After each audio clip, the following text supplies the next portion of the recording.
The surface of the moon was a dull, dusty gray. But the view from the lander window was still the most beautiful thing I had seen in my life. The Earth shone brightly in the distance on a canvas of pure black, surrounded by legions of stars. I and my 4 other crewmates had just landed on the moon's surface a few hours ago, cementing ourselves in the history books alongside only 12 others who had witnessed the same majesty in person. "Crazy, isn't it?" a voice asked from behind me. I turned, knowing well the voice of the man whom I had worked closely with for the past 2 years in preparation for this mission. It was Andrew Radcliffe, the crew's geological specialist. "I can hardly believe it," I said, breathlessly. "I'm looking at it with my own eyes, and even still, I can't believe we're here. Decades of staring up here, wondering what it looks like will do that," another voice chimed in, this one belonging to Diana Figueroa, our mechanical engineer. "Doesn't seem real." The other 2 members of the crew, Noah Thornton, our medical specialist, and Amelia Shah, our commander and pilot, were still working on donning their spacesuits. But I was certain they shared the same sentiment. With all of the post-landing checks complete, the crew was preparing to set off on the first lunar exploration since 1972. The commander had asked me to stay behind and follow protocol of having 1 person in the lunar lander at all times. I had reluctantly agreed. Having secured her helmet, I heard Commander Shah's voice come in from one of the speakers on the control panel in front of me. "Testing comms. Test, test. Can you hear me?" I nodded and gave her a thumbs up. The others responded with their confirmation, each voice coming through the radio on the panel, clear as a bell. I pressed the mic button and spoke. "Loud and clear. Can you hear me?" Again, and they all responded in the affirmative. "For this first outing, it only seems fitting that we visit Taurus Littrow and pay our respects to the flag erected by our predecessors," Commander Shah said through a radio. "The valley isn't far, especially if we take the rover. So overall, I think we can plan on a modest 3-hour tour. Agreed?" Everyone agreed. "We've got enough oxygen for an 8-hour expedition, so there shouldn't be any concern there. If we run into trouble, Bellamy will manage comms and visuals fed in from the rover and will be able to assist us from the lander." "Just don't be gone for too long," I said. "I can't wait to get out there, and it's going to kill me to watch you all having fun." "Don't worry, Cinderella," Noah said. "You'll get to the ball." "Yeah, Noah knows all about getting to balls," Drew quipped, earning himself a stern response from Commander Shah, though I thought I could see a faint smile on her face through the reflective glass of her helmet. We said our goodbyes, and I watched from the window as my 4 crewmates piled into the LRV and drove off into the distance. The LRV was equipped with several cameras, all of which ran a constant feed into a series of monitors at the control panel. With that, and with the radio communication, it was almost like I was there with them. I wasn't suited up myself, sure, but it was just enough to satiate the excitement I'd felt growing in my stomach from the moment we'd left Earth. I watched as the crew approached the valley where the last lunar crew had planted their flag in 1972. And as our crew assembled and planted their own, my heart broke a little as I watched this all take place, wishing desperately that I could have been there. But I knew that someone would have to stay back had I gone. And I wanted that for my colleagues, my friends, as little as I wanted it for myself. It was enough just to be where I was. After about 2 hours had passed, Commander Shah started to shut down the party. "Alright everyone, finish collecting your samples and taking measurements, and let's get back to the lander. We promised Bellamy that we'd..." Her voice trailed off. "Did any of you see that?" Normally, I would have expected a poorly timed joke from Drew or Noah, but the sudden sharp tone in the commander's voice was so off-putting that I knew at once something was wrong. "Noah?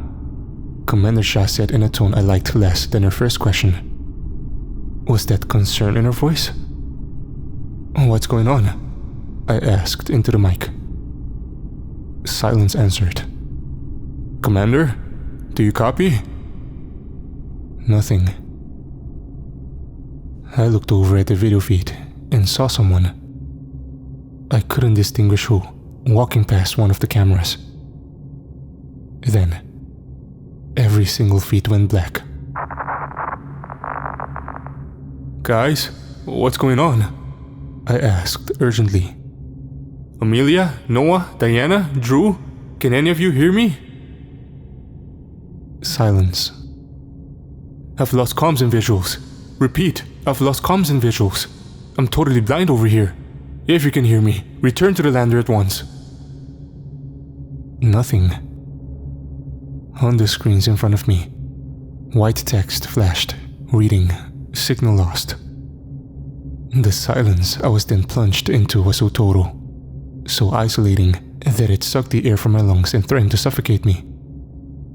For a moment, I teetered on the edge of sanity. And then it was gone. I sprang into action, immediately running troubleshooting processes and reboot protocols.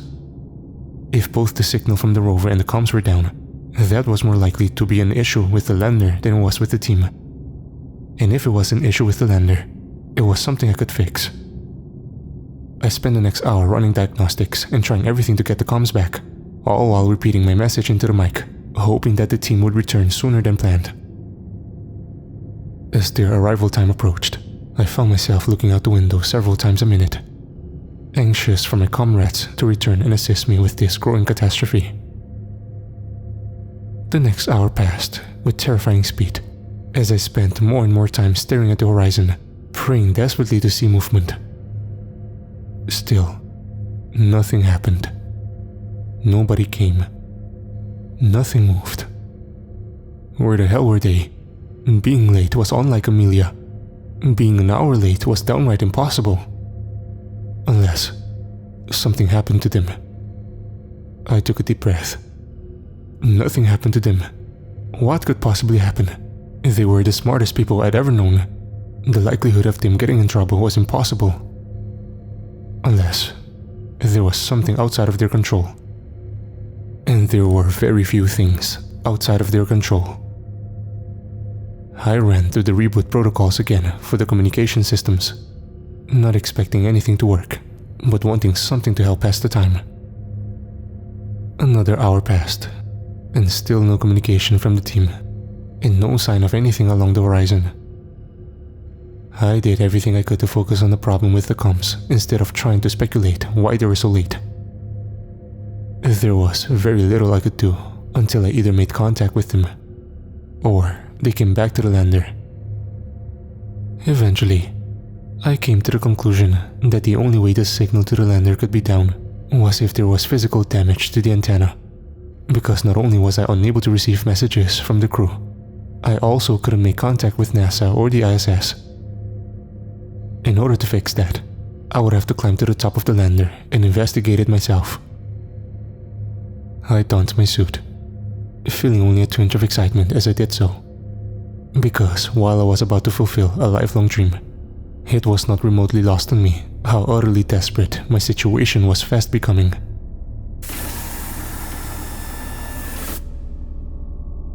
When I stepped outside the lander, I was for a moment 12 years old again, lying on the grass in my backyard and listening to the crickets chirp and staring up at the big white rock in the sky, promising myself that I would touch that rock one day. It was a perfect moment, one of the very few each of us are allotted in a lifetime. And just as quickly as it came, it was over. And I was climbing up the ladder to inspect the antenna at the top of the lander. Had I been further away, I would have been able to easily see that the antenna was broken. But because I hadn't stepped far enough away from the lander, I didn't make that discovery until I was nearly at the top. The antenna and dish were misshapen and bent, and upon closer inspection, I saw a series of small cracks and scratches around some of the narrower parts, Had I not known better, I would have guessed it had somehow been damaged during landing. However, that was impossible because the antenna hadn't fully deployed until after we were safely on the moon's surface. I did what I could, which was admittedly little considering the state of disrepair the antenna was in, and returned to the lander. I was able to get a few garbled sound bites, which was better than what I had been getting, but nothing that I could count as distinguishable communication. I was just about to take my suit off when I heard it. Coming through the radio in my helmet was the faint, staticky voice of Commander Shah. I felt stupid for not thinking about it, but didn't chide myself too badly, because given the distance the crew was from the lander, it likely wouldn't have worked until now anyway. But the suits were all outfitted with their own radio networks, so they could communicate with one another without having to bounce signals off of the lander. I nearly screamed in delight and relief when I heard the voice. Inside. Repeat. Amelia? I can hear you, but the signal is bad. Where are you? Inside. Bellamy. Amelia? What's your location? I'll come get you. No! I'm coming. Or inside. Stay inside. Her voice was coming over more clearly now. I'm inside the lander, I said. Good. Do not enter the Earth. I can almost reach you, I said. Try again. Do not let anyone enter the lander. I frowned. I heard what she had said, but that didn't make sense. Do not let anyone in the lander? Why? I looked outside the window then, and far off in the distance, I could make out a shape, presumably Amelia, hurrying toward the lander. Her voice was clearly out of breath when she spoke again. You cannot let anyone inside. The team is contaminated. Unless we can purge the contaminant, nobody can enter the lander. I looked at the clock and did some quick math. Amelia, where are the others? There's no way any of you have much oxygen left. 10 minutes, maybe 15 or 20 max. I can come out and bring you.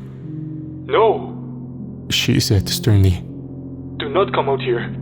The others are coming, but I think they've all been exposed. Exposed to what? Something got into Noah's suit, the commander said, breathing heavily now. I saw it in his face mask back in the valley. Something got into his mask? I asked, struggling to believe what she was telling me. Are you talking about an extraterrestrial life form? I don't know, she said. By this point, she had stopped a few yards away from the lander and took a moment to catch her breath. Maybe, probably, that's the only explanation I can think of. I saw it moving around in Noah's mask, and then I thought I felt something in my suit too. I tried to get it off. I could feel these little pins and needles moving around my body, like the tiny needlepoint legs of an insect. I panicked and stumbled into a crater, smashed myself up pretty good and blacked out for a second, I think. When I came to, I noticed a small tear in my suit. I patched it up with tape, but I can't be sure if the tear was there before or after I fell into the crater. I think that's how whatever it is got in. But the commander was cut off by other voices then, choppy and indiscernible at first. But soon, I could confirm them to be the other 3 members of the crew.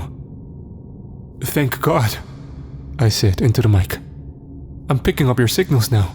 Diana, Drew, Noah, I read you.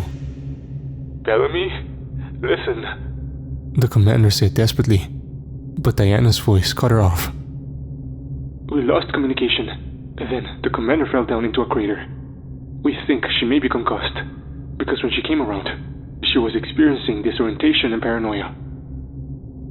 I looked down at the camera that was positioned toward the front of the lander, where Commander Shah was now sitting. She stared up at the camera and shook her head slowly, We need to get her inside so we can take a look at her. Noah said. Open the airlock and we'll get her taken care of. She said you had been contaminated, I said, feeling my pulse quicken with every passing moment. This was not the time to mince words, because if I didn't let them in soon, my colleagues would suffocate. How were you contaminated? She's concussed, Drew said. There's nothing but rocks and dust up here. There's nothing here to contaminate us. She said she saw something in Noah's suit. I pressed. Bellamy, the commander said, gasping now with every word she spoke. Listen to me. I stared at the monitor, feeling the weight of the decision before me pressing down into my chest. At the rate Amelia was gasping for air, she had minutes left at best. She had probably used more oxygen to rush to the lander before the others. But even still, I doubted they were far behind her. Where's the rover? I asked, voicing one of several questions that were rapidly firing into my brain. Why didn't you drive it here? Noah and Amelia answered at the same time. Noah's explanation had been that the rover had lost power. Amelia's had been a single word. Escape. The others had reached the lander now, and were banging on the side of the airlock. Bellamy, open the door. They yelled, desperately. I need to understand the contaminant, I pressed. Noah, what was in your suit? Nothing was in his suit. Andrew fired back angrily. She's sick, and if you don't let us in, she's going to die. Amelia was on her side, and I could hear a rattle in her throat with every labored breath and word she spoke. This is Amelia Shah. Final transmission. Over the commander's final words, the crew continued banging on the side of the lander, screaming at me to let them in so they could save her. God damn it, Bellamy! Open this door! My stomach twisted in knots with the decision I was faced with. To save the lives of my fellow crewmates and risk contamination of myself and possibly of Earth, or to keep them locked out and let them die of asphyxiation. Kill them all and save my own life, or save them all now and condemn myself along with them. I nearly did it. I nearly opened the airlock to let them in. I nearly saved Amelia's life, and in doing so, killed us all. What stopped me was a realization I hadn't come to until I'd given myself a moment to think. The airlock could be opened from the outside. Of course it could. I'd done it myself just a short time ago. So, why weren't they opening it for themselves? And why was Amelia the only one gasping for breath? My decision was made. The airlock would remain closed, and I would condemn my friends to death. The minutes fell away like the tears on my cheeks as I mourned the loss of my dear friend and commander, while the sounds of fists beat against the side of the lander. This carried on for an hour or so, maybe longer, and still none of them gasped for breath even once. I was able to get a signal out, at least enough to share my story along with a repeating SOS signal. But the reception still didn't seem to work, so there is no way of knowing if this transmission even made it back to Earth. I went on about cycling through the reboot protocols again, something I hadn't done since I had repaired the antenna. I hadn't expected any other results though. It was simply something to do to keep my mind occupied, away from the incessant sound of the banging at the door. So, I was surprised when I picked up a series of grainy images of the video feed from the rover. The images weren't great, given the poor signal. But I was able to make out all the detail I needed. The bodies of Diana Figueroa, Andrew Radcliffe, and Noah Thornton. Diana was draped over the front seat of the rover. Andrew was leaning against the rock about 10 yards away, the glass of his helmet smashed. And Noah was lying face down in the dust, half of his body hanging over the edge of a crater. In the distance, I could just barely make out another trio of what looked like bodies that bore a striking resemblance to the spacesuits worn by the last men that had walked across the same ground just 50 years ago. Men that I had read about, seen videos of, idolized. Perhaps one of whom had heeded the calls of his other crewmates and opened the door